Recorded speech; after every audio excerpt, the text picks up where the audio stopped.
Hello अस्सलाम वालेकुम students. Question number 6 तक हम जो है अपलोड कर चुके हैं। आइए क्वेश्चन नंबर 7 देखें। उसके लिए पेज नंबर वो टेबल नंबर 5.1 एंड 5.2 को हम कंसिडर करेंगे। लिस्ट डाउन करना है आपको 5 एनिमल्स एंड प्लांट वायरसेस, उनके वेक्टर्स, ट्रांसमिशन और सिम्टम्स।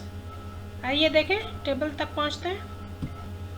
जनाब, table number 5.1 viral diseases discuss करेंगे, देख रहे हैं हम। इसमें वायरल डिजीज़ का नाम हेपेटाइटिस दिया गया है। हेपेटाइटिस वायरस कहलाया और उसके सिम्टम्स में फीवर है, पेन है इन बेली, पेट में दर्द होगा, डार्क येलो यूरिन होगा, फटीग यानी थकावट का एहसास होगा, जॉन्डिस यानी पीलिया हो जाएगा या यरकान कह लेते हैं कुछ लोग, जोड़ों में दर्द होगा, लॉस ऑफ एपिटाइट यानी भूख मर जाएगी। ठीक है, ये सिम्टम्स हुए। ट्रांसमिशन कैसे होगा? Faecal, oral, needle, blood, sexual activities. ठीक है, फेकल यानी कि कंटेमिनेटेड फूड जिस पर जो फेकल कंटेमिनेशन है वो मौजूद हो, थूक के ज़रिए, माउथ टू माउथ, या झूठा पानी, झूठा खाना, झूठा चम्मच वगैरह इस्तेमाल कर लेने से। इसके अलावा जनाब, ब्लड इन्फेक्टेड नीडल्स, एक दूसरे की सिरिंज अगर इस्तेमाल कर ली जाए पेशेंट की, या ब्लड ट्रांसमिशन के दौरान इन्फेक्टेड ब्लड हो जाए, या सेक्सुअल एक्टिविटीज़, ये ट्रांसमिशन की वजूहत हैं। और फिर ट्रीटमेंट क्या होगा कि हैंड बिफोर वॉश करें, बिफोर आफ्टर मील, खाना खाने के बाद।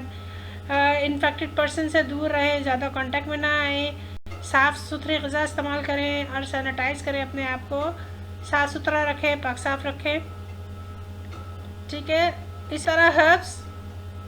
ठीक है, सिम्प्लेक्स वायरस है और ये उसके सिम्टम्स हैं, ये आपको इस तरह याद करना है। ठीक है, फीवर होगा, ब्लिस्टर्स और मुंह के अतराफ दाने या सेक्सुअल ऑर्गन्स के अतराफ दाने निकल आएंगे। इसके अलावा पेनफुल सोर्स, ज़ख़म दर्द करेंगे जेनिटल रीजन में, एनस में। ठीक है, पेशाब में जलन होगी, फ्लू होगा और बुखार होगा।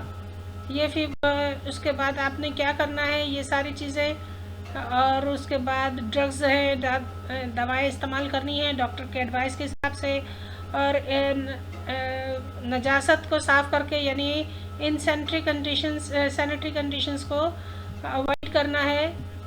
इसके अलावा पोलियो के वायरस की बात हो रही है, पोलियोमाइलाइटिस, और उसके अलावा उसके सिम्टम्स में क्या क्या होगा कि मेजर सिम्टम के आपका लोअर लिम जो है यानी पाँव जो हैं वो पैरालाइज हो जाएंगे, मफलूज हो जाएंगे, लेकिन उसके साथ साथ बुखार भी चढ़ेगा, गले में दर्द होगा, हेडेक है, सर में दर्द होगा, गला ख़राब हो जाएगा, बॉडी पेन होगा। ठीक है, तशन्नुज की कैफियत होगी, टेटनी अपीयर्स यानी कि तशन्नुज की कैफियत हो जाएगी। और उसके बाद जो है ये किस चीज़ से, contamination of food, contaminated food और वाटर के इस्तेमाल से।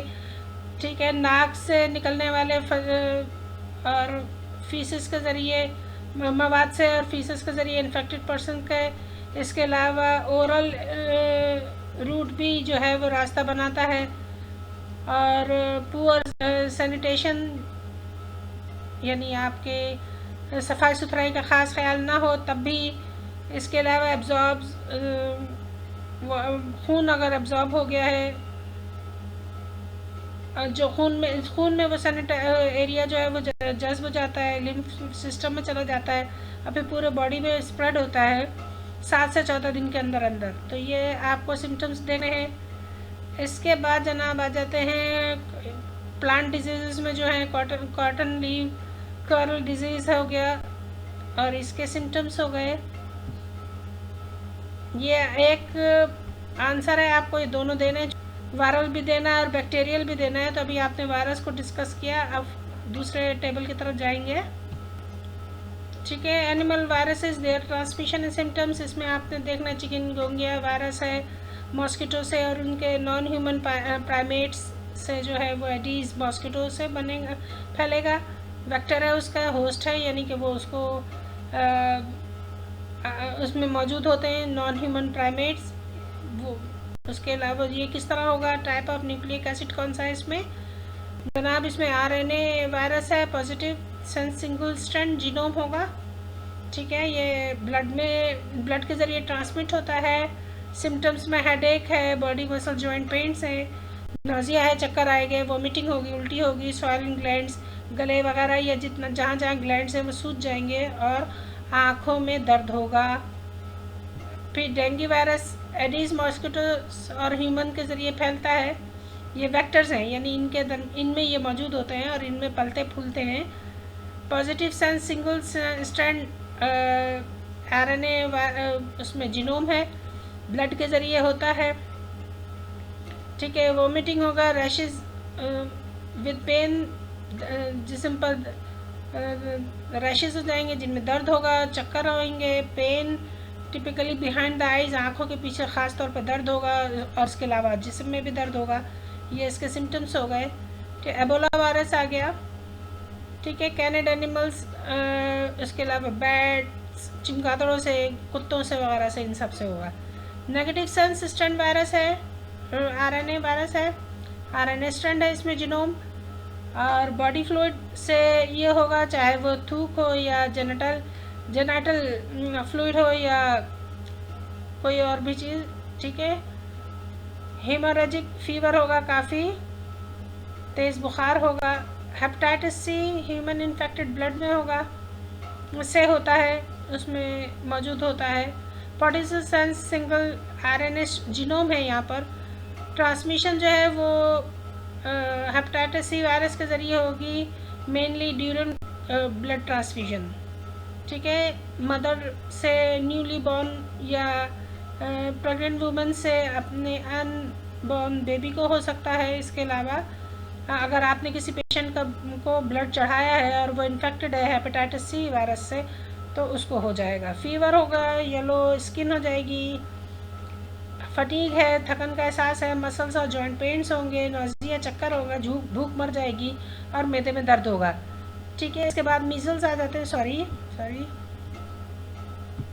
मीजल्स वायरस जो है वो airborne droplets from knows and छींक और खांसी के ज़रिए जो हवा में थूक और नाक के ज़रात है या बलगम वगैरह है, इनसे ह्यूमंस के इससे फैलता है मीजल्स, ठीक है। नेगेटिव सेंस RNA जीनोम है इसका, और छींकने से, खांसी से जो है ये फैलेगा। फीवर, कफ, बुखार है, खांसी है, रनिंग नोज है, नाक बहेगी, फॉलोड बाय बॉडी रैश। इसके अलावा जिस्म पर दाने निकल आएंगे। कोरोना वायरस की बात हो रही है जनाब। बैट से, चमगादड़ों से होता है, RNA वायरसेस हैं ये, और एयरबॉर्न ड्रॉपलेट से जो है वो फैलता है। क्या होगा? लेबर्ड ब्रीदिंग, सांस लेने में मुश्किल होगी। Pressure inside the chest with pain, सीने में दर्द होगा, उस पर प्रेशर, दबाव महसूस होगा। वीकनेस होगी, कमज़ोरी हो जाएगी। Difficulty in speech, low oxygen level. इसके अलावा मुंह का जायका, smell, sense of smell and taste, ये भी ख़त्म हो जाएगा। तो आपने ये पढ़ लिया, आपका क्वेश्चन नंबर 6 तैयार हो जाएगा, ठीक है। इनको याद करना है, इनसे ऑब्जेक्टिव्स भी तैयार हो सकते हैं, और चार्ट जो है वो ऑब्जेक्टिव फिलअप के लिए भी आ सकता है, MCQs के लिए, इसके लिए तैयार कीजिएगा। शॉर्ट क्वेश्चन आंसर भी इसमें से आ सकते हैं। Thank you so much. Next question के साथ मिलते हैं।